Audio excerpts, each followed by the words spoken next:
that you have chosen to join us for tonight's panel on naming anti-Asian sentiment and violence. My name is Sujin Pak, and I am the Dean of Boston University School of Theology. I am thankful to Dr. Roldán-Figueroa and Dr. Che for their vision and assistance in planning this panel. And I'm thankful to each of our panelists, whom I will introduce to you shortly. Tonight, we're focusing on naming anti-Asian sentiment and violence, in recognition that this topic has too long been at the margins of public discourse in our country. In order to address the problem, one has to name it. And so this is one attempt to begin to do that work. The past year has seen a notable increase in violent acts against persons of Asian American, Pacific Island descent, as well as increased anti-Asian bias. As accounts from our panelists will demonstrate tonight, such violence and negative sentiment are not new and have a larger and longer history. In this panel, some of this larger history will be named.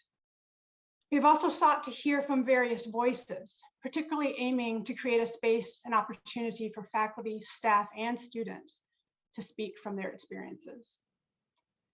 The School of Theology will be hosting further events in the coming year focused on anti-racism, intersectionality, and cross-advocacy, dedicating its fall and spring Lowell lectures series to these topics. So please stay tuned in the coming year for these events. Now, it is my honor to introduce our distinguished panelists. I'll introduce them now, and each of them will then proceed with their talks right afterwards, one right after the other. We've asked the panelists to keep their remarks relatively brief so that there's time for conversation and questions afterwards. And please use the chat function to post your questions. Our first panelist is Dr. Courtney Goto. She is Associate Professor of Religious Education and Co-Director of the Center for Practical Theology at Boston University School of Theology. Dr. Goto's research interests include intersections of racism, culture, and faith, as well as aesthetic teaching and learning, creativity, and embodied knowing. Her presentation is entitled, Then and Now, Notes on a Japanese American Experience of Anti-Asian Violence. In this brief presentation, Dr. Goto compares the post-war anti-Japanese sentiment that her parents experienced as they returned from internment camps to what she is experiencing in this current wave of anti-Asian violence. Our second panelist is Sori Kang. She is a second-year MDiv student from South Korea. The title of her presentation is, Am I a Parasite? In her presentation, she will share her experience as an Asian and reflect on how this informs her understanding of who she is in the United States. Our third panelist is Shawnee Jacobs. She is a third-year PhD student in constructive theology and ethics, focusing on the health inequities facing Black birthing people. Shawnee will speak to the need for Black Asian solidarity and cross-ethnic support in our social activism, which includes calling out our communities when we perpetuate harm and violence. The fourth panelist is Dr. Rady Roldán-Figueroa. He is Associate Professor of the History of Christianity and Director of Diversity and Inclusion, Equity and Inclusion at Boston University School of Theology. The title of his talk is Naming Anti-Asian Sentiment and Violence, a Historian's Personal Reflection. And lastly, Sangwon Yang, our registrar at the School of Theology, will be joining us at a later date because he's in class right now. And Sangwon will be providing reflections in response to the March 16th Atlanta anti-Asian hate crime, where he will share from his own experiences in light of that event. He also aimed to name some Asian American violence that he saw at play in the aftermath of the shooting. So let us begin with Dr. Goto, Then and Now, Notes on the Japanese American Experience of Anti-Asian Violence. Thank you very much. I appreciate Dr. Roldán-Figueroa for hosting this series. Thank you, Dean Pak, for your support and leadership to help bring this important issue to light in our community. In this brief presentation, I want to explain what racial trauma comes up for me as a Japanese American, as a response to the rise of anti-Asian violence, so you can imagine a little bit about what it's like to be me. These are not simply current events of anti-Asian violence, as horrific as they are. They are reenactments for me of racial trauma that I have inherited and re-experienced. and continue to experience. So as you know, we continue to live in the aftermath of the March 16th Atlanta spa murders, where 8 people were killed, including 6 women of Asian descent, and the alleged gunman was white. We're also living in the context of a year of nearly 3,800 incidents of anti-Asian hate tracked by Stop AAPI Hate. So when I heard about the Atlanta murders, my mind went immediately to my family's experience of danger when they returned from World War II camps. And what I'm referring to is the forced removal and incarceration of nearly 120,000 people of Japanese descent by the US government, 2/3 of whom were US citizens, like my parents, my grandmothers. My parents were 8 and 10 years old when they were released after spending 3 years behind barbed wire. So my mind went back to their experience of feeling in danger when they returned from camp. So just because the war was over, they were able to go back home, it didn't mean that the people back home necessarily welcomed them. In fact, there was a lot of open hostility. So in the small rural town that my mom came from, she suffered the daily indignities of riding the bus. And she was the first on the bus and the last one to get off the bus. And that whole time she would suffer being called yellow belly. So there was bullying going on at school. For the adults, it meant not being able to find work because people wouldn't hire them, or going to the store and white folks not being willing to sell to them, or being the last customer in the store to be served. My mother's family and extended family lived together for protection because someone's house, a Japanese American in the community, their house was burned down. Now, my father's experience was somewhat different, living in the city. He joined a youth gang. Now, this is my father, who was a pastor's kid, who at the time was the weapons guy who made homemade weapons for people in the gang. He showed me this like homemade billy club made from a weighted end with a spring that was bound with leather. And so I share with you some reflections on the past. At the time of this return from camp, there was hysteria and wartime racism still lingering. They looked like the enemy.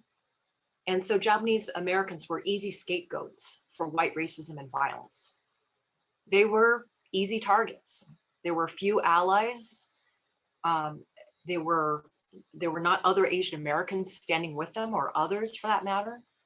And their invisibility was perhaps the hardest thing. There was no media coverage of the kind of violence that my parents suffered. The local newspaper in Sacramento, which was the largest newspaper of that area, was openly racist itself. And no one was tracking these incidents. It was the way things were, and it was simply ignored. And so I share these things to help you imagine that the past is not past, the past is also present.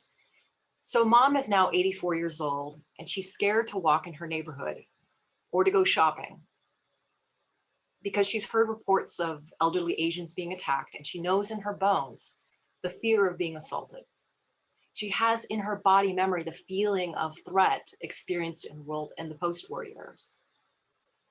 And me, I think of like, what are my chances there's some unpleasant encounter when I'm out hiking and almost everybody that I meet are white?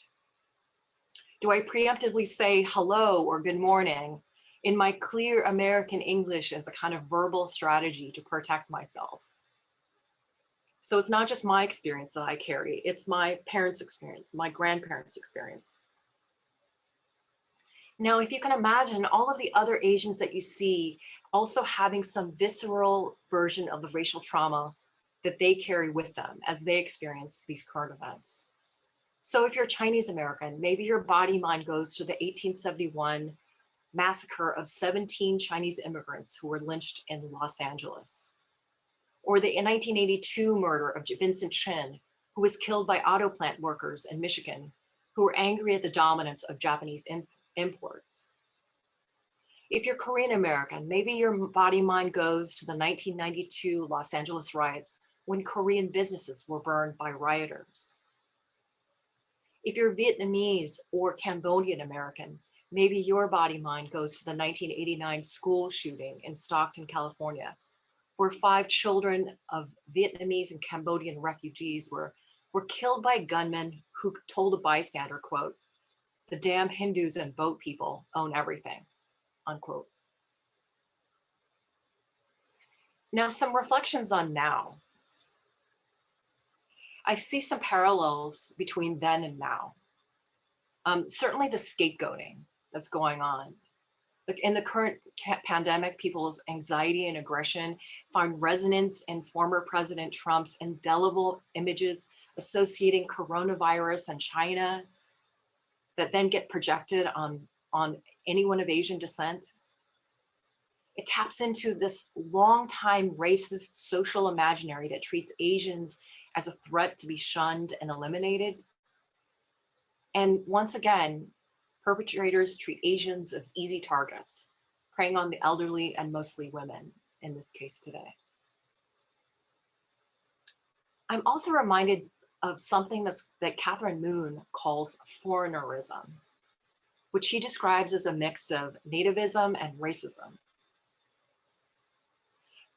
And I see a kind of hysteria that's familiar, a prevalence of Asian American instance that makes me wonder how violence begets violence, as often happens in the phenomenon of copycat crimes.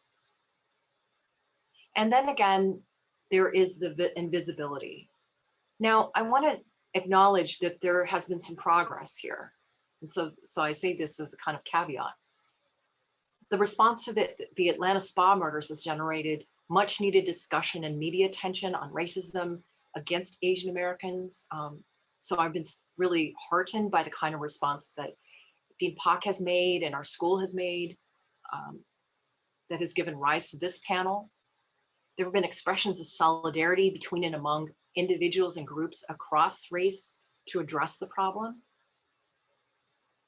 And yet, I have to admit to a kind of cynicism too, because the current moment of attention to anti-Asian violence obscures a chronic pattern of ignoring racism against Asian Americans in general.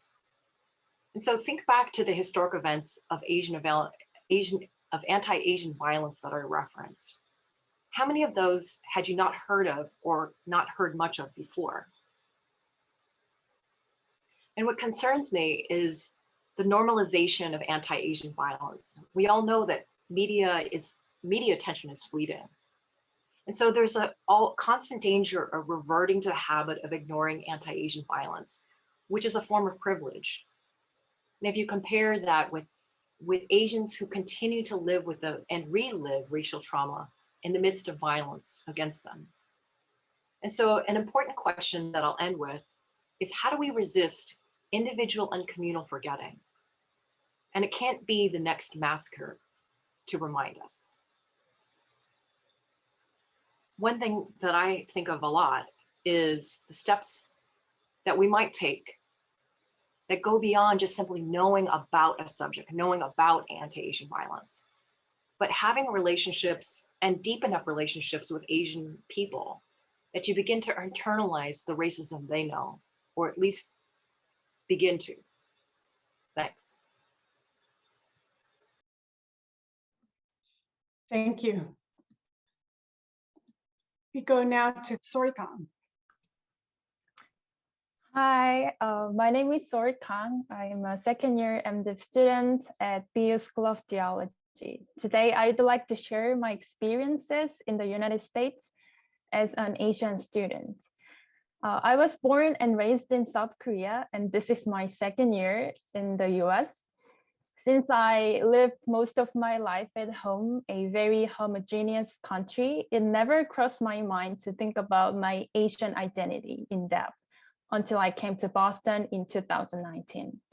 Unfortunately, from the very first semester here in Boston, I learned that living as an Asian in the US meant belonging to nowhere and living as a parasite.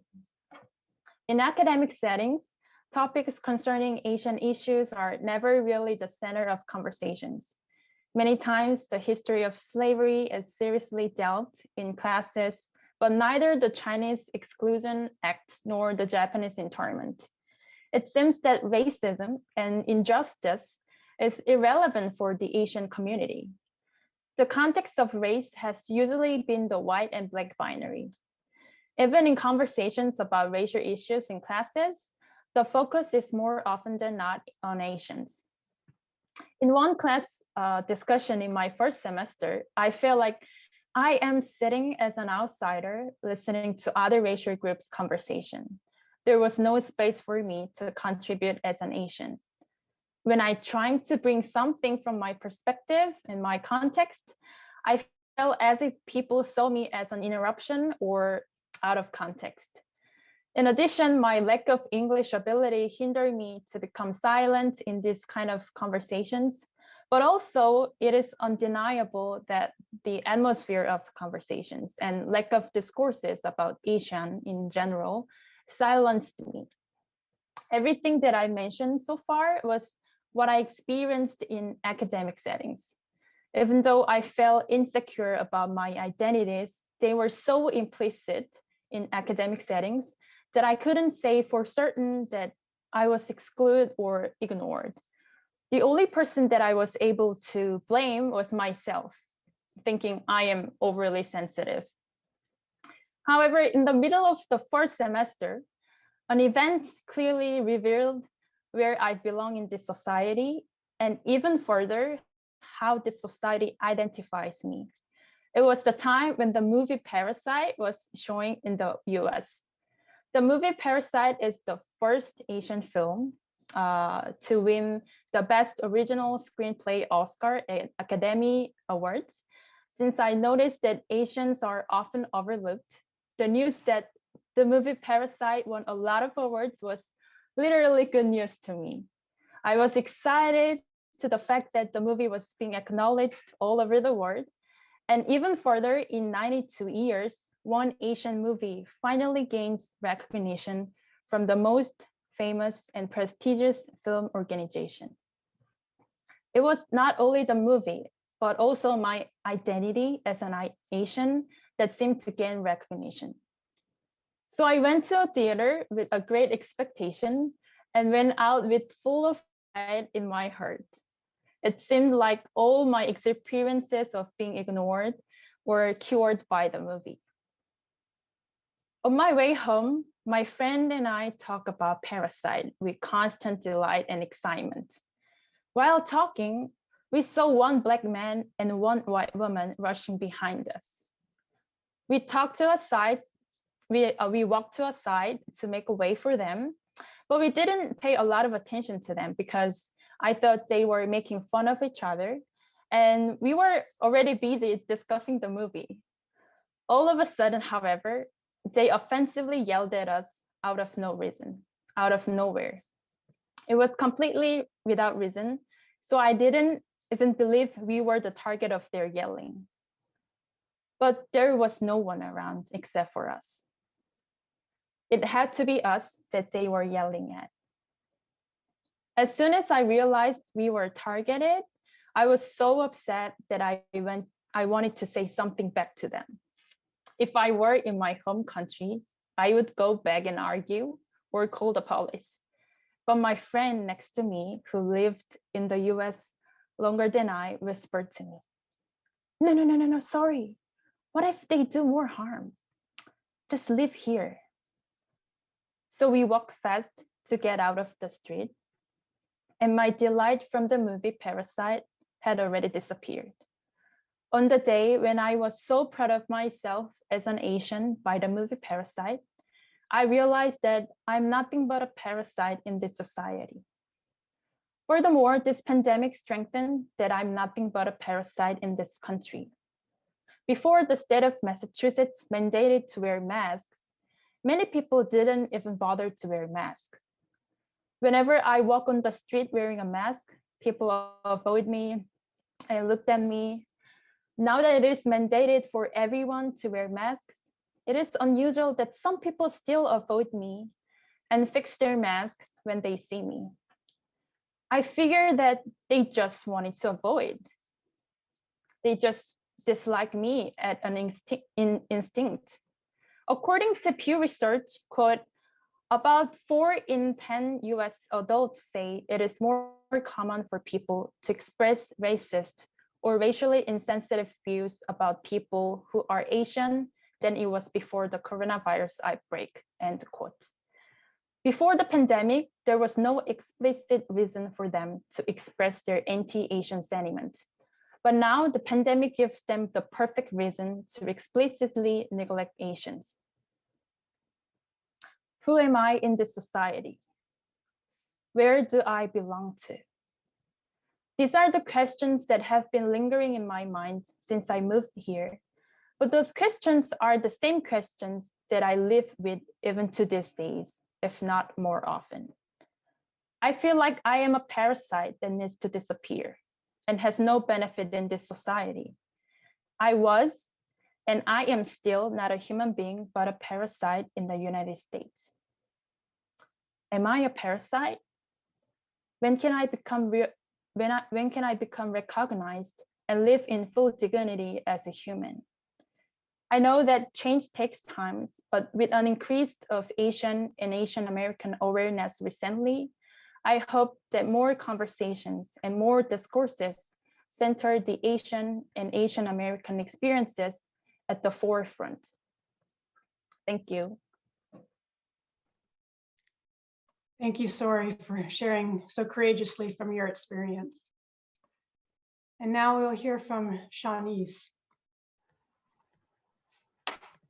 Thank you, Dean Pak, and thank you, Sori. Again, I want to echo her for sharing your experiences. Good evening, everyone, and I'm super grateful for the opportunity to share tonight, as well as to be a part of this larger conversation. Tonight, as a precursor to the topic that was introduced, I'd like to share how my frameworks have shifted for the better by Dr. Che's work. Approximately a year and a half ago, I began working with Dr. Che as editor for her forthcoming manuscript. Along with the edits, grammar, syntax, I also was specifically requested to share with her my personal experience from reading. Little did I know at the time that second to the Bible, her manuscript would be the most emotional reading journey I've been on to date.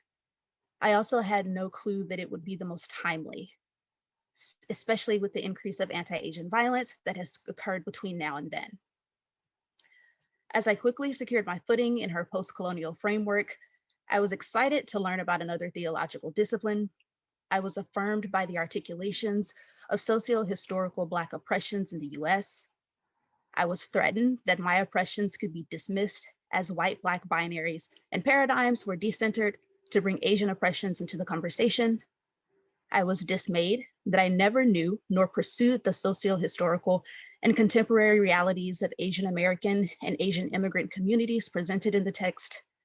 And finally, I was eager and overwhelmed to continue my individual work in strengthening Black Asian solidarities.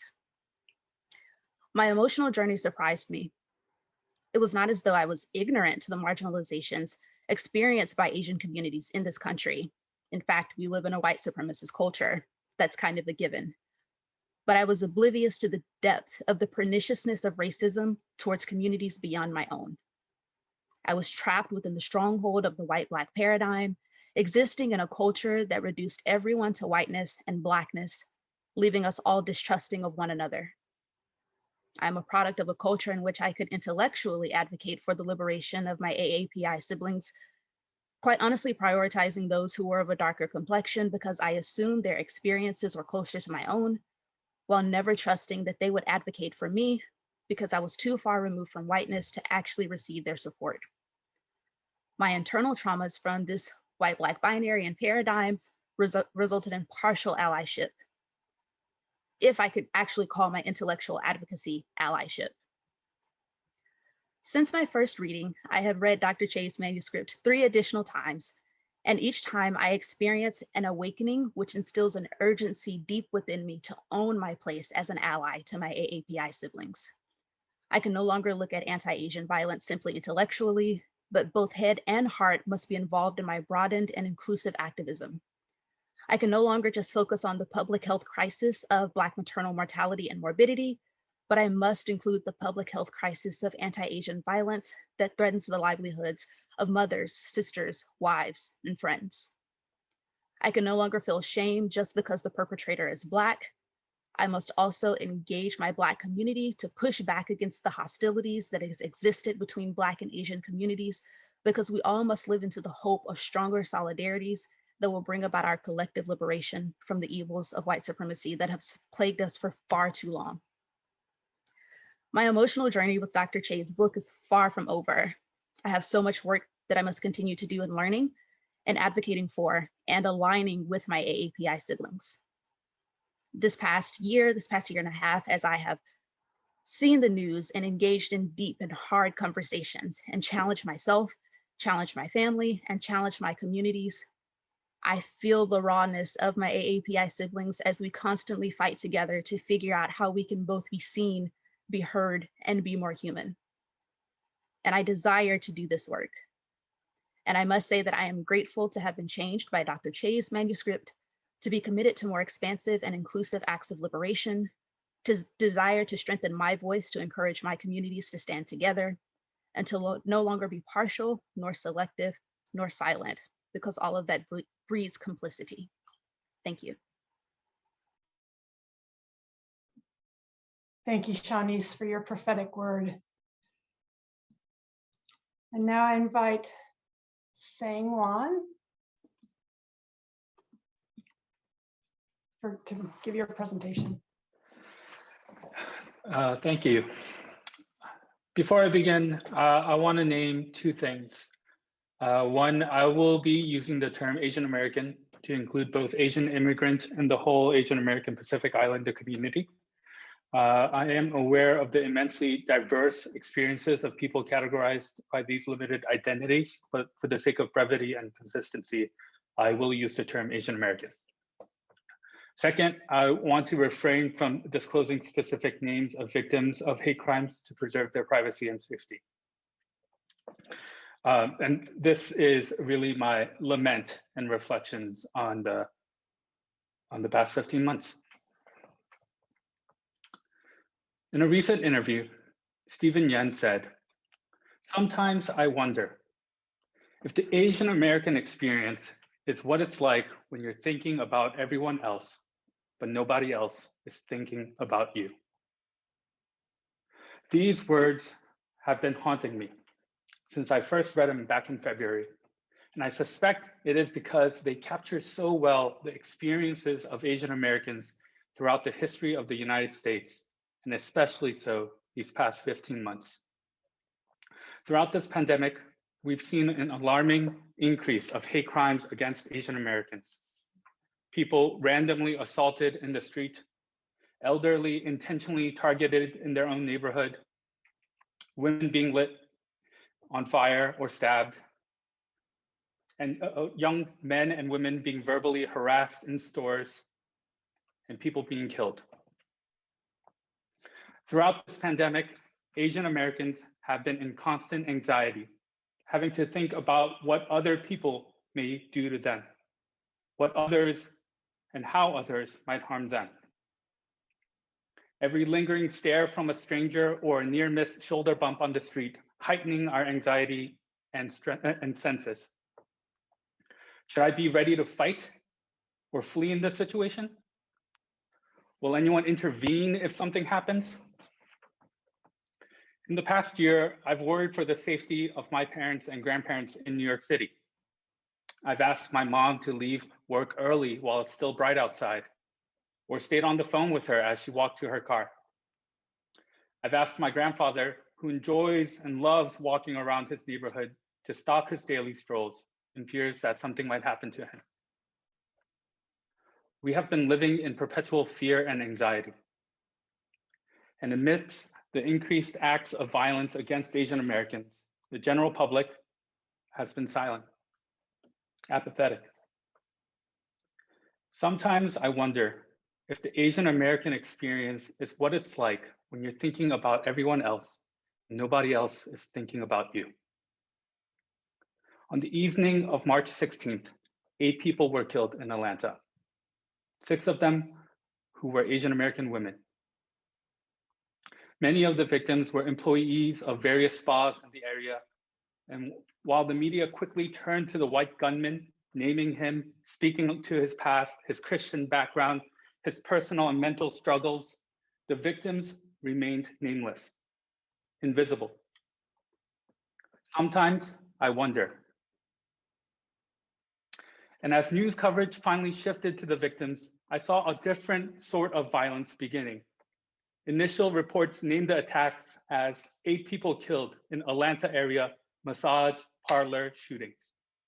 What we know about the Metro Atlanta massage parlor shootings and the suspect. How did the media so quickly categorize these Asian American businesses as massage parlors? Why did they not call them spas as it read on their store signs? Why did CNN later change the article title to replace the word massage parlor with spa? The quick and racist characterization of the Asian American owned spas as massage parlors reveal the racist gaze and how Asian American women have been racialized and sexualized in the United States. Following this coverage, subsequent media coverage corroborated the bias of the white gunman's sex addiction, shifting to depict spa employees as sex workers. The violent caricature of Asian American owned spas as massage parlors or its employees as sex workers. Why did this happen? Would this have happened if the attack took place in a white massage therapy or a spa center or at a massage envy? Shouldn't the employees have been called spa employees or massage therapists? How did the businesses and employees self-identify their jobs? Throughout these thoughts led me back to my own mother, who has worked in nail salons and spas in New York City for 24 years. It led me back to memories of thinking of job titles with my mom to specify on her tax documents or federal documents. Or remembered memories from my childhood when people asked me what my mom did for a living and how I would try to dig through my English vocabulary looking for a combination of words that sounded professional or dignifying. I came up with whatever I thought sounded good at the time, trying to avoid what I saw as embarrassing terms of manicurist or pedicurist, which would quickly lead to condescending looks of, she washes feet for a living. It wasn't later until I found out there were terms like nail technicians, beauty specialists, cosmetic technicians. But these terms are not typically used to describe Asian Americans working in nail salons or spas, regardless of licenses. Sometimes I wonder, the Asian American experience is what it's like when you're thinking about everyone else, no one else is thinking about you.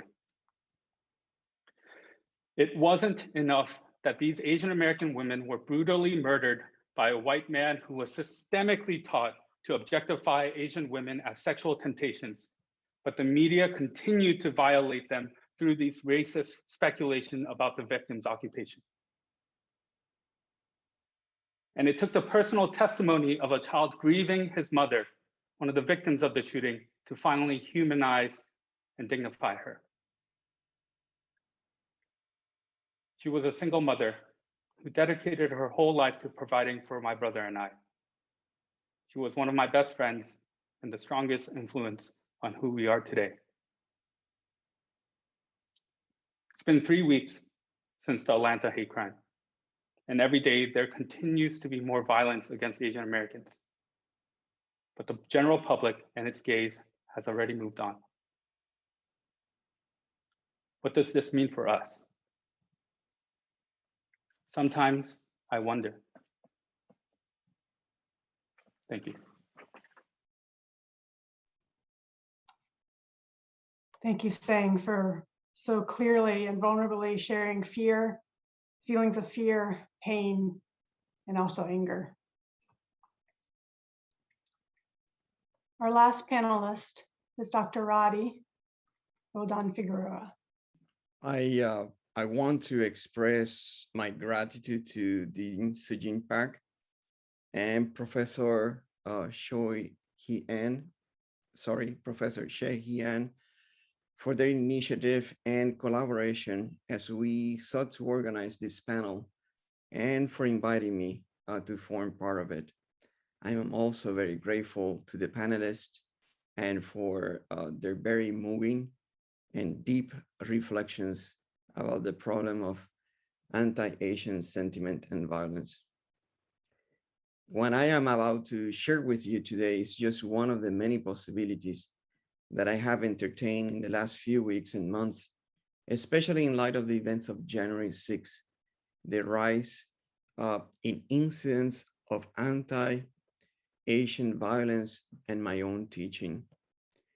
As you can see, I cannot let go of the populist uprising of January 6th. I guess that I have been very amenable to Ruben Blade's injunction, prohibido olvidar. Hence, what I want to share with you tonight flows from this conviction that, as Ruben Blades used to say, we cannot forget. And in this case, we cannot forget that the recent spike in anti-Asian violence comes after a period in recent US history that marked the rise of populist authoritarianism and that basically gave permission for people to hate and to do it with impunity. Having said that, today I want to reflect with you as a historian of Christianity. In that role or capacity, I have been thinking for some time that there is a need for a project of cultural historiography focusing on the history of prejudice. More specifically, a history of the entanglement between Christianity and forms of prejudice. Such historiography should ask questions about the generation, dissemination, and circulation of prejudice. Today, we're talking about the history of anti-Asian sentiment and violence in the United States. And I think that in this case, we're talking about prejudice and the history of prejudice. In that regard, I think that the words of Gyanendra Pandey are quite relevant here and can help us to focus on what I have in mind when I am talking about the history of prejudice. In the opening lines of the book, A History of Prejudice, Race, Caste, and Difference in India and the United States, Pandey poses a rhetorical question. How does one begin to write a history of prejudice, something that by definition resists historicization and even acknowledgement? End of question. Pandey makes a distinction between vernacular and universal prejudice. For him, vernacular prejudice is local, localizable, relatively visible, and sometimes acknowledged. According to Pandey, vernacular prejudice refers to calculated behavior that we sometimes condemn. Universal prejudice, in contrast, is largely invisible because it is widespread and consequently seen as natural and passes for the common sense of humanity. In both cases, however, the historiographical challenge, according to Pandey, is that prejudice always appears in the guise of common sense. The historiography of prejudice, therefore, requires different approaches. I would like to add that it requires a sort of hermeneutic of suspicion.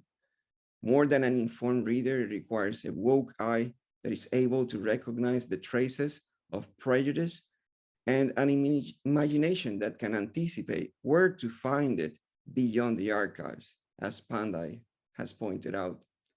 One of the most insidious problems of prejudice is that it passes on over time from one generation to the next.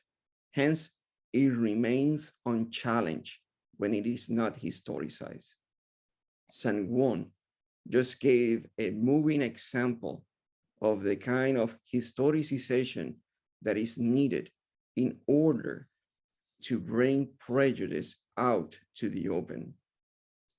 For many, the reality of anti-Asian sentiment and violence has deep roots in the history of this country. Indeed, scholars like Durba Mitra, Sarah Khan, Genevieve Clutaris, and Min Hyung Song have been writing about this history.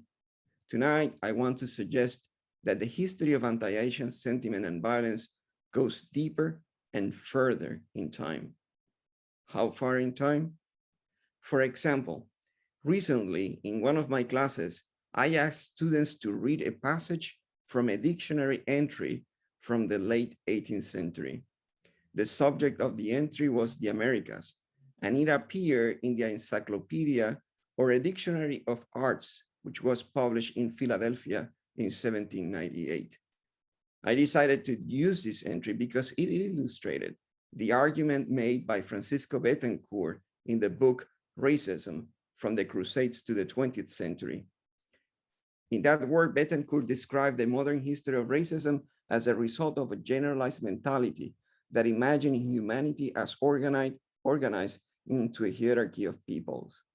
The author of the entry in question made reference to different groups of people, including indigenous groups of the Americas, enslaved Blacks, and people from Asia, and sought to organize them in a hierarchical way. To my surprise, while students made observations about the way the author referred to people from Africa and indigenous groups from the Americas, none made reference to the way that the author referred to people from Asia, or how the other author fitted people from Asia in such an imagined hierarchy. The dictionary entry from 1798 points to another important aspect of the history of prejudice. Namely, prejudice is often presented as knowledge. One has to wonder, moreover, about how does this actually happen? What are the mechanisms by which prejudice is presented as knowledge and accepted as such? And how does what is accepted as knowledge reinforce prejudice and even generates new forms of prejudice? How is prejudice, when accepted as knowledge, deployed and weaponized against minorities and other victims of prejudice? Recently, for example, with the emergence of COVID-19, former President Trump used his knowledge of the situation to weaponize the virus against Asian Americans. How far in time should we go? I want to close with another example. In my book, The Martyrs of Japan, Publication History and Catholic Missions in the Spanish World, I explore the production, dissemination, and circulation of books of Japan martyrology. One of my findings, which I note in the conclusion, is how the representation of Japanese martyrs was eclipsed in Catholic accounts of martyrdom, just as the stories of European missionaries who died in Japan became more prominent. Another important development was the way that 17th century poets and hagiographers were representing the people of Japan. This was a dramatic transformation, especially when we take into consideration that little less than a century before, Francis Xavier described the Japanese in very positive terms. However, in 17th century, after the closing of the country to Christian missionaries, poets and hagiographers alike began describing the Japanese people as, I quote, rude, violent, and even ferocious. Japan became known as a place to die as a martyr. I cannot go into detail here, but again, I think this experience gives us a window into the long history of anti-Asian sentiment and violence, not only in the United States, but throughout the West. Thank you.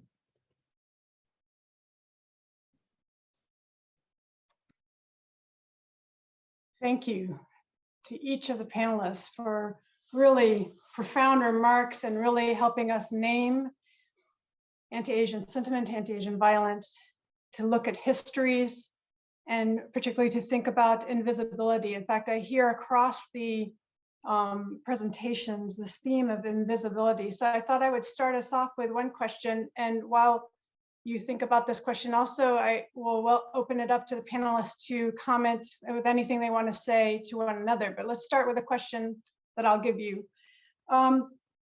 So on this theme of invisibility, this problem of the invisibility of Asian American, Pacific Islander persons of descent, particularly in this United States, what can you say to us, to your community, and to your educational institution about maybe one or two ways that we can do better to make visible AAPI experiences, AAPI histories? And so what can we do to make things more visible?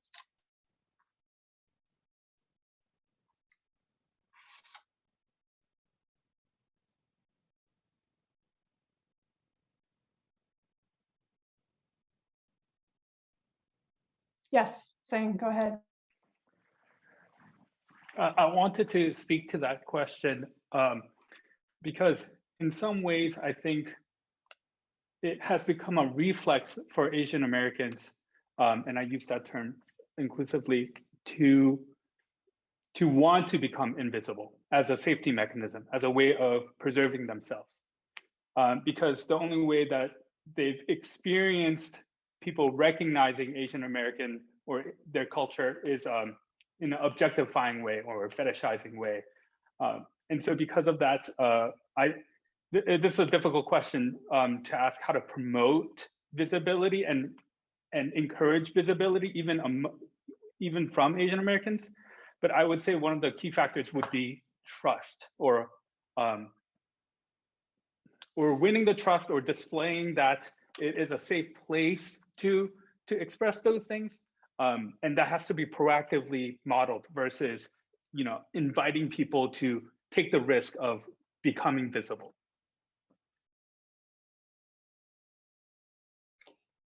Thank you, Sang. In fact, I think of Sori's story, where Sori, you actually, had to become invisible again, right? Your friend said, don't say anything, don't resist. Safer to be invisible, right? Any other people's thoughts?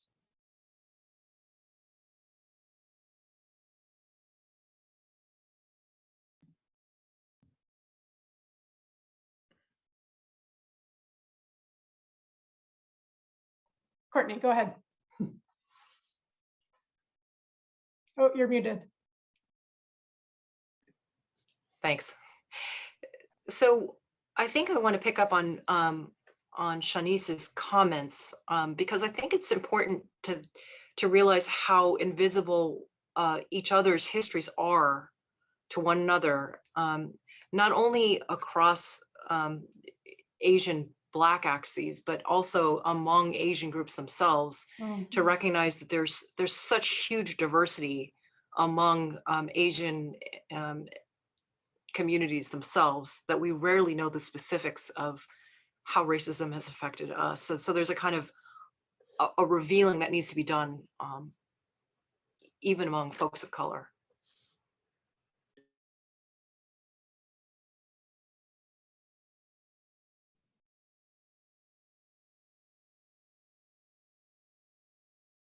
Any other reflections before we go to some of the questions in the chat? If I may, one of the things that that affect me in terms of my work at the School of Theology is the failure that I often experience of being able to give room of space to materials, to lectures that address this.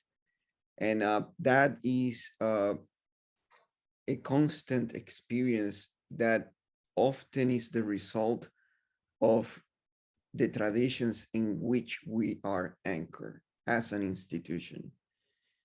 And out of this experience and out of this time, I have grown more convinced that probably there should be some kind of curriculum revision.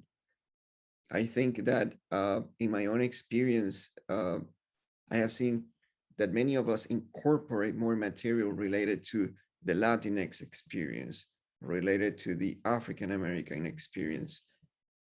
But we need more room to incorporate materials and spaces where we can talk about the Asian American experience.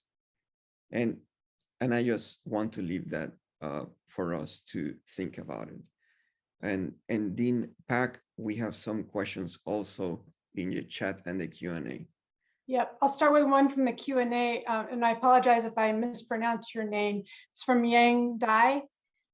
Many thanks for the panelists' moving stories. As a Chinese who has lived in this country for almost 6 years, I really want to know what are good ways to transform inexpressible sorrow into the strength and solidarity of Asian Americans.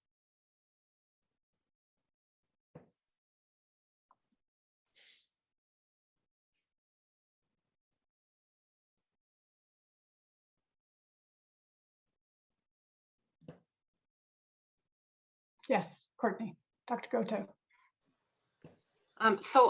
Thanks, Young, for your question. I'm also going to pick up Rose's question about embodied memory and resisting forgetting, because I think I can address both questions. So my mind goes to ritual, and I'm influenced here by Paul Connerton's work, How Societies Remember. He also writes a book on how modernity forgets. And there's a way in which ritual might be a helpful way to address the embodied experiences, stories, emotions, in ways that help us to continue to remember. And my own point of reference is in the Japanese American community is the Day of Remembrance to commemorate Executive Order 9066, but something like that could be done across Asian groups, for example, or across groups of color.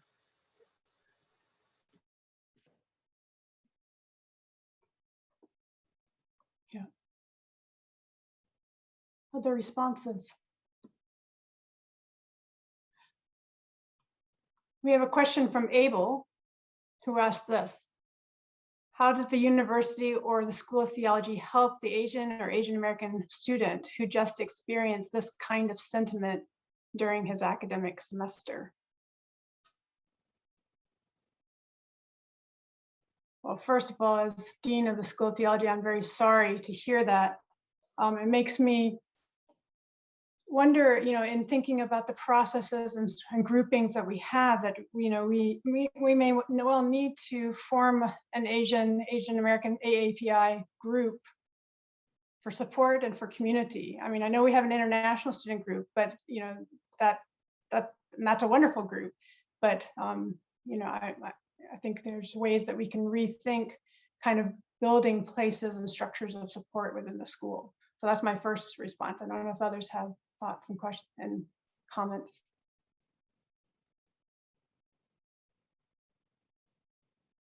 Yes, Sori. Yeah, thank you, Abel, for your question. And as an International Student Association president, yeah, I need to kind of have events or conversation to share our this kind of sentiment during academic semester. But I'm really sorry for this absence of this conversation in so far. So as a president, I can have more opportunity to have conversation with international students.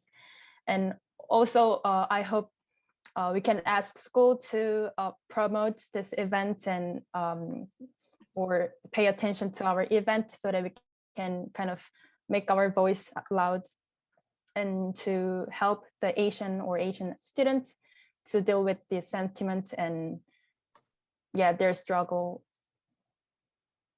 Yeah, well. Thank you.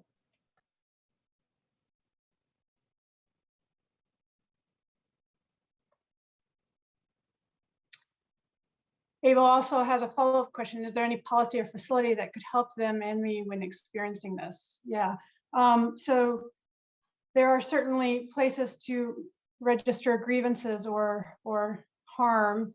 You can start with the Dean of Student Life as one way, and the Dean of Student Life can also appropriately direct you. That's Dean Teddy Hickman Maynard. Can also direct you to others, resources of harassment kind of policies within the university and procedures for that. Speaking of whom, Dean Teddy Hickman has a comment for us. He says, I don't have a question, but I wanted to register my deep appreciation for the panelists. I'm especially grateful for the vulnerability and generosity of Courtney, Sori, and Sang as you entrusted this audience with those powerful testimonies. Thank you. Zoe Towler has this question. One of the sentiments named was the perpetuation of the Black-white binary in conversation about race at Boston University School of Theology and beyond. Are there any suggestions for how in conversations about race, we can be more inclusive and include more narratives and more awareness of our AAPI siblings' experience, especially at the School of Theology? I welcome responses. Yes, I think Zoe is capturing from a different angle part of my previous comment. I think that this point about how this binary, black and white, it provides a context for many of our conversations about race, and we need to create the opening. This is needed. And I think in that sense that this panel is all the more important because one of the aims of this panel and something that came from that consultation that Professor She Hien and Dean Sujin Pak and myself had was to try to do something for at least 1 or 2 years so that there will be follow-up to this panel in months to come. And the opening is needed so that we can actually have a constructive discussion about racism that also incorporates the Asian American experience as well as the Latinx experience. Shaunesse. Thank you. I'd also add to that, as a Black person, when I am experiencing oppressions against myself and my community, I want other people to do the work in order to know how to be an ally to me. And I think this is no different when we're talking about the oppressions and violence against Asian communities. We have to do the work. That means that we have to do our reading. We have to seek out the spaces where we can be educated. We have to find the resources that will strengthen our engagement with our AAPI siblings. And we also cannot expect our AAPI siblings to continue to teach us or to bleed all over a conversation in order for us to understand how to be more inclusive. As those of us who have been oppressed know, it's little actions, little word changes, little shifts in thinking and engagement. And we have to be intentional about that, intentionally being present in conversations like this, engaging in them, but also intentionally going back to our communities to really grasp how we're harming other groups when we think we're behind closed doors, to know that we want to change behind closed doors and out in the open is what it takes. So it's no different from Black-white conversations where we want white people to do the work. We have to do that work. Sangwon. Thank you. Yeah, I wanted to add to what Shaunesse was saying and name that, it is part of the system of race and racism that it makes people of color compete for attention.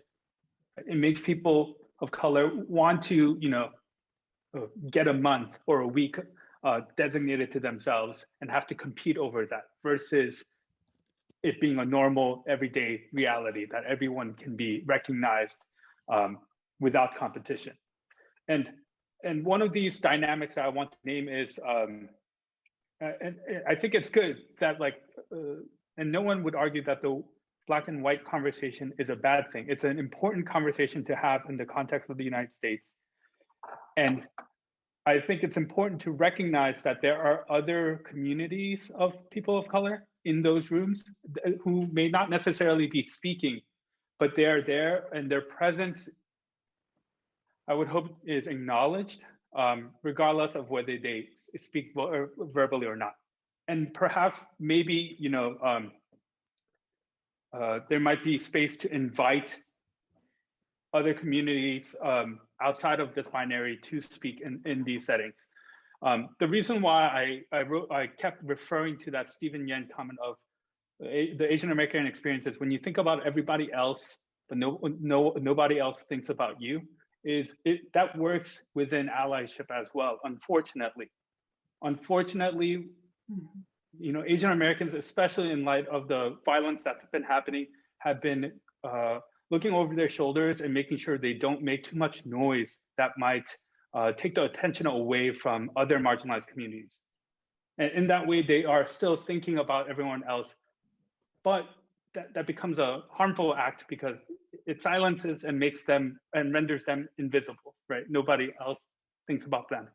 And so I want to stress this notion of proactivity, of inviting or even acknowledging presence in the room that might not have a voice or volunteer to speak, but know that there are people there, other people there outside of this binary.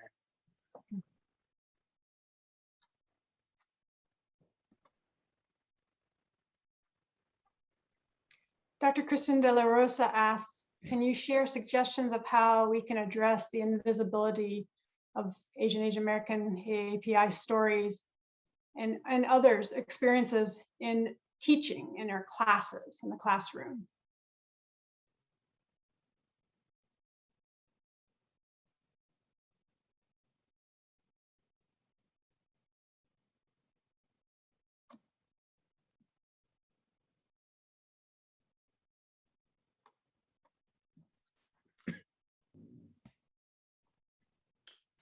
Yes, I think that finding the opportunities is key, but I really think that we need in the School of Theology a conversation about the curriculum and our classes, because you cannot have some classes that try to address all of these questions. These questions have to be addressed in all of them, but we are dealing within disciplines that have academic traditions, they have canons of books and so on. And there has been a lot of progress, but here in this point with this question, this is an area where I don't think we have had, or we have made the same kind of progress. So I think it's a larger question, and it will require creativity. I can think of two specific examples in my own experience. I teach a history of biblical interpretation class, and trying to attend to various perspectives and voices, and to recognize that interpretation of scripture of the Bible is always from a context. There's no neutral context, there's no not context, and then to really include Asian American readings, and for some that's the first time they've ever thought about Asian American interpretation or Asian American interpretation of the Bible. Another thing that comes up, a colleague of mine was teaching a leadership class, and he had students in tears because they said it was the first time they had ever been asked to read a book from the perspective of an Asian American woman leader or a Hispanic Latinx leader, or a womanist leader. And so just that there is a rich curriculum out there that we need to expand our understandings of leadership, of biblical interpretation, of history, of psychology, all of these things. Yes, Dr. Goto. So yeah, I mean, I guess the knee-jerk reaction to Christian's question is to find more things to put on the syllabus. which, okay, is better than nothing. But it also creates this sort of impression that we've done it, like, oh, phew, you know, like we've done due diligence. And yet there's a way in which that kind of tokenism is just the beginning, that there needs to be more of an immersive experience of you know, immersing oneself in the work of Asian American thinkers and scholars. So Shaunesse's example of being immersed in Professor Che's work, or maybe it's Asian biblical hermeneutics. Mhm. But it's like being able to be there long enough for an entire course or a whole research project that students are able to try it on, to internalize the sensibilities of Asian American scholars. Yeah, there's a rich literature of Asian American theology, for example, and you know, theology broadly construed in all the ways of thinking about leadership practices, biblical interpretation.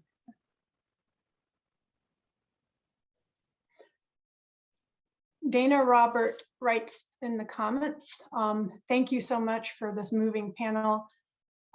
She'd like us to mention that there is this multi-year research project on the history of Koreans in Boston and in the Boston University School of Theology. There's a website to that effect. It's been a volunteer project. It seems to not be well known, and it would be wonderful for people to know more about this history and to engage with this history and to make ourselves more known about this history of Koreans in Boston and Boston University School of Theology. It goes back to the 1920s.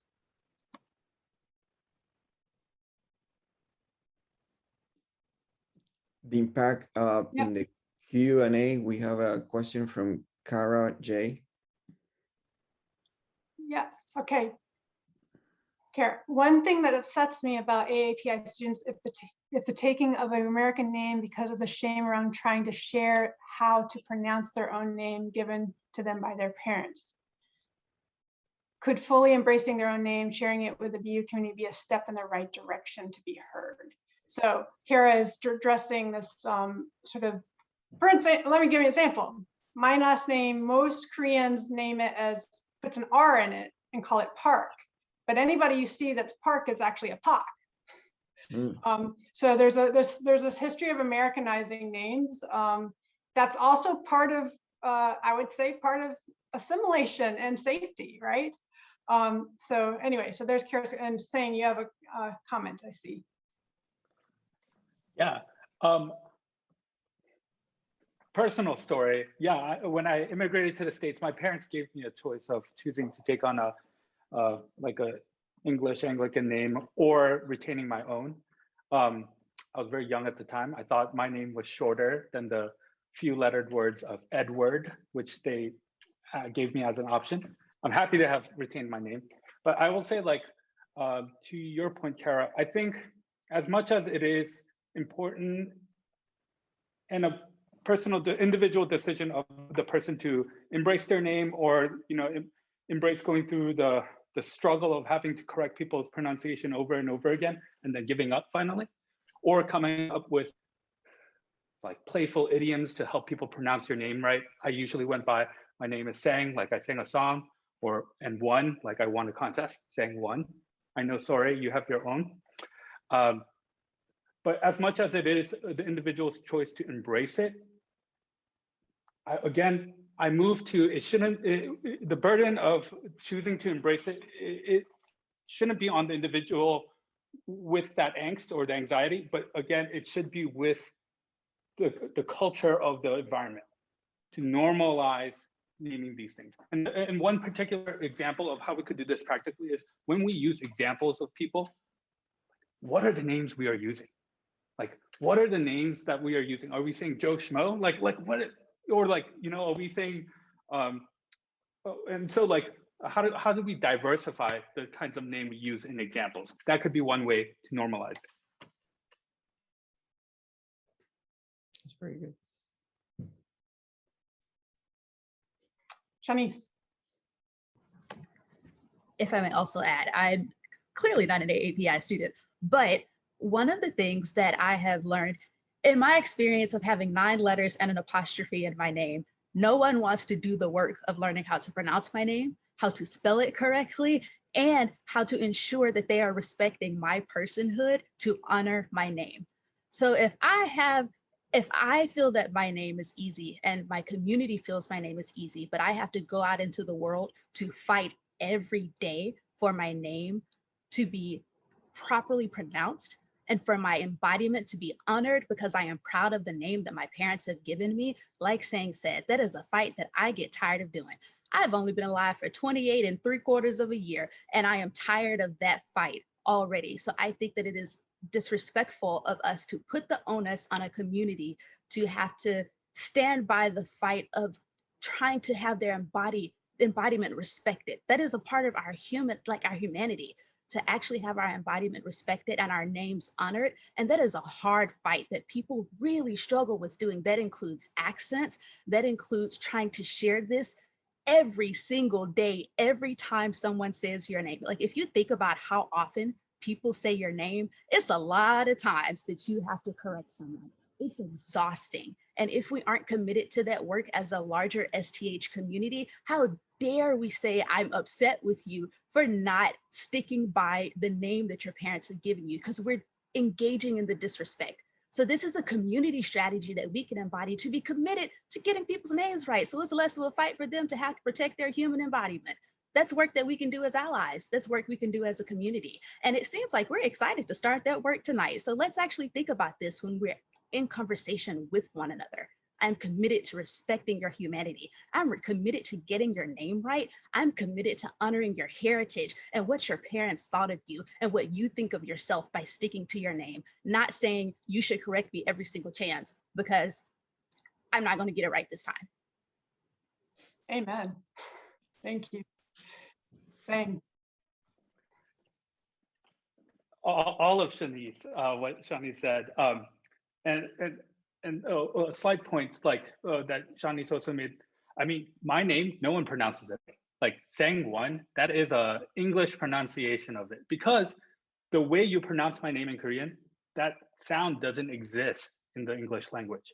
Mm-hmm. The soft S of Sang does not exist, and it's extremely difficult. And I think one caveat I would place is, it's important to ask the person to self-identify themselves. And then when they self-identify, refer to them as they self-identify. Some people out of good intentions may try to attempt to pronounce my name in the Korean way, but I no longer identify myself with the Korean pronunciation. Only with family do I recognize that. So I call myself Sangwon or Sang. So you can refer to me as Sang. That's how I identify myself. Mm-hmm. Thank you. Sori? Yeah, this is not relevant for the, it's not about, I think, answer for the question, but I saw one of my Korean friends use some program and she records her name in her own pronunciation and then put it in the email. So whenever you receive an email from her, you can listen to her name by her voice so that you can know how to pronounce her name correctly. So I don't know the exact program name, but in the Google, you can Googling and find how, the program so that you can give others to, opportunity to pronounce your name correctly. So I'm going to go to another question in the chat. Connie Mong says, thank you everyone for sharing your insight. I'm curious how modern minority contributes to racial triangulation, invisibility, or hegemonic hypervisibility. I would appreciate if any of the panelists could speak more on how racialized Asian identity fits in current racial dynamics in the United States. And then she asked one other part. Also, I would love to know how you have coped, or what kind of care has helped when you experience racialized invisibility, hegemonic hypervisibility in the academic space or other public spaces. As an Asian American woman who experiences many of the dynamics you have named, I want to learn how you thrive and how you have felt supported.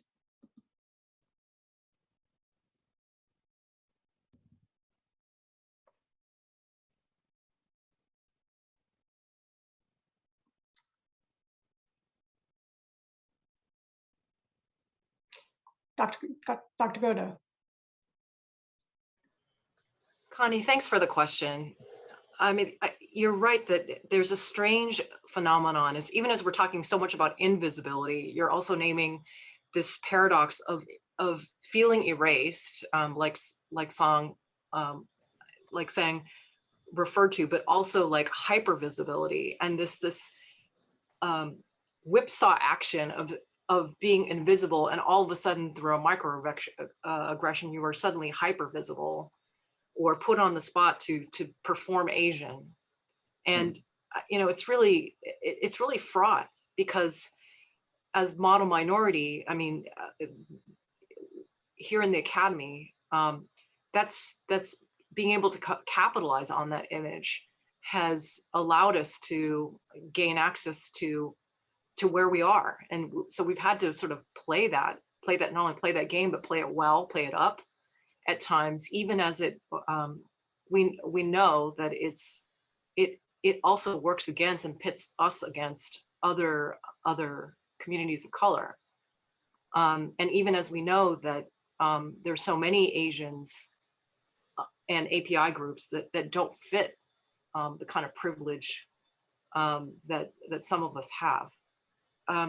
You asked about how to survive or how to thrive. I guess a question for you to think about is whether you want to embrace that hypervisibility and make it part of your scholarship and professional identity.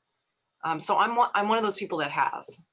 So I talk about race. I've made race part of my research, and that's come with responsibility and exhaustion, having to deal with my own anxiety and anger, but it's also helped me cope, making it so explicitly part of my work.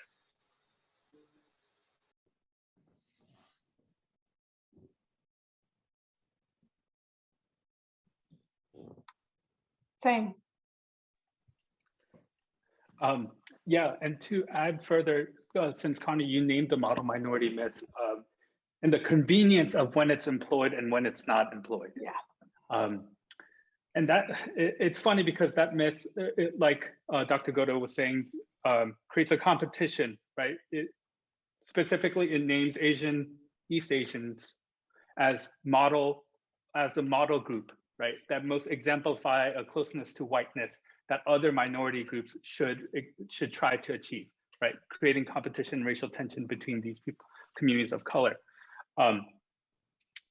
And so, and I name also the convenience of when it's named and when it's not, because I mean, there are histories named in these by the presentations in these panelists when that myth did not function and was not the operating lens to see Asian Americans, East Asians included.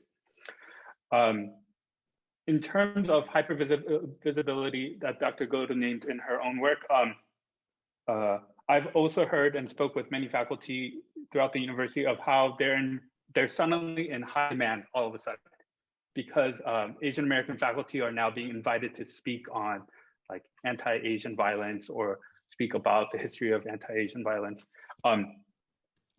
And I really appreciated Dr. Goto naming the exhaustion out of that, because even as I was preparing the reflection for this panel, man, it was exhausting.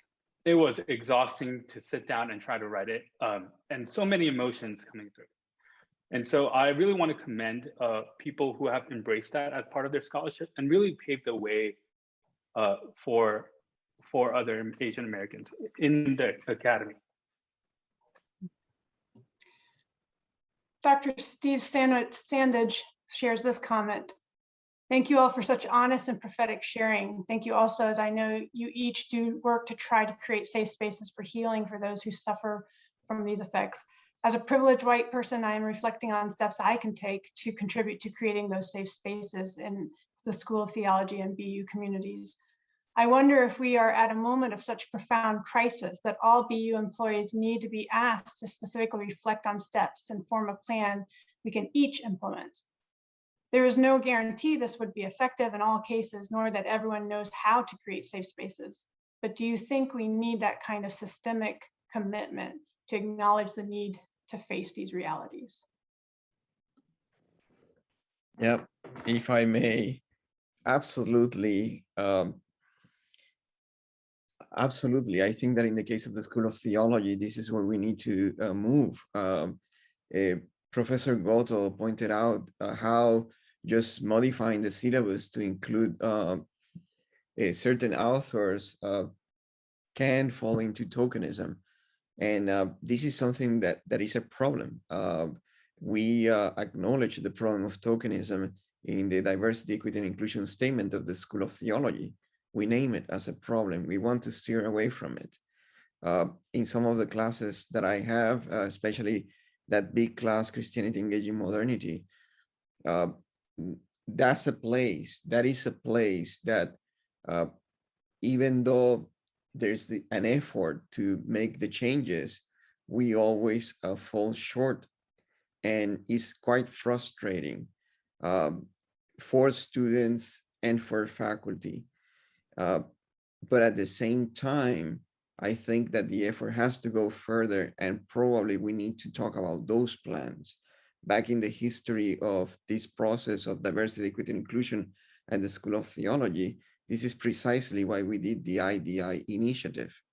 And one of the components of that initiative was for faculty to formulate a plan for professional development in this area. After talking about the IDI results with a consultant.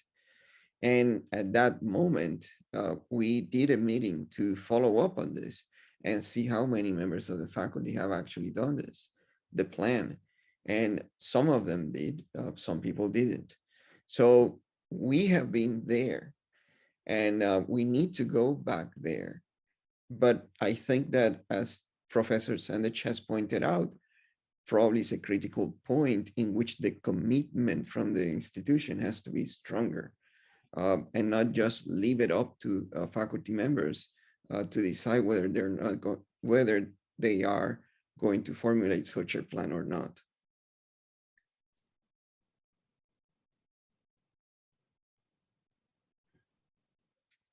Dr. Shelley Rambo comments and asks, I take this as a huge challenge to my teaching. I need to sit with these insights. I worry about quickly moving to action without confronting my participation in anti-Asian violence. And her question is, are there avenues for collective accountability and grieving?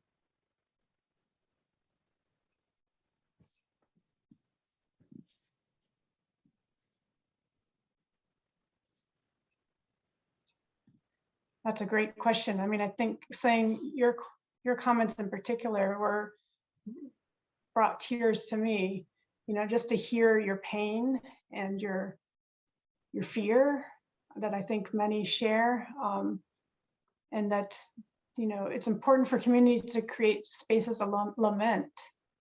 And so it would be really helpful to think about that as a community where we might really have some public lament.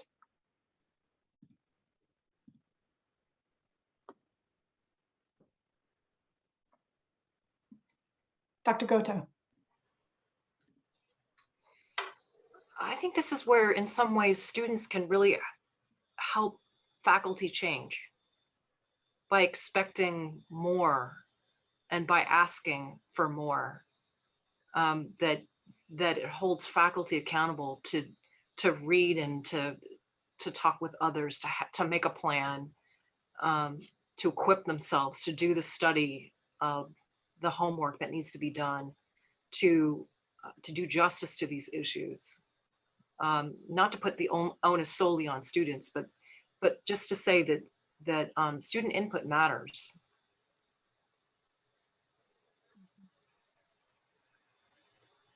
Well, we're coming near to our end of our time. I do have one comment in the chat. Dr. Che says, very powerful presentations, painful and provocative. I have deep heartache. She asked that I also share my perspective on anti-Asian violence. And I'll say a few words, but I don't want to have the last words. I also want to just, after I say a few comments, to invite anyone else to say one last word of either prophetic witness or encouragement. But I'll say, you know, I am half Korean and half white, and I'm very aware of my whiteness. And yet I feel very Korean, even if I don't sound very Korean, because I grew up most of my childhood in Korea. And I grew up earlier in Vermont in an all-white town where my father was the only Asian and I was the only Asian little girl. And I can remember walking to school and being afraid because I was a second grader and fifth graders who seemed so big and scary would like taunt me and call me Chinese, Japanese. And I think in my head, you stupid people, I'm Korean, like because I didn't know the difference. But and my father, when I told him, he held a whole school assembly to talk to them about Asian culture. And I thought, maybe I'll never tell my dad again, because talk about preferring to be invisible. And my dad did not let me be invisible. My dad seized it as an opportunity to educate a whole generation of young people at the elementary school about Asian people and about that Asian history and who we are. But I have to say, I feel the fear because my father is 83 and I don't want him going out by himself right now. Others, last words that you would like to share as we close? I would just like to echo a comment that Dr. Charlene Swill wrote in the chat saying, maybe the question we need to ask is how do we decenter whiteness? And I just want to echo that question. I think that that point, which I think is something that can guide us as we continue doing this work. Thank you. Mm-hmm. Well, we're at time. I want to thank each of the panelists for your time, for your energy, for the emotional energy and toll that this took, and as well as a very busy time of the semester for students in particular. Thank you for your sharing, the witness of your lives, and for your powerful exhortation. Thank you for each of you who joined us tonight.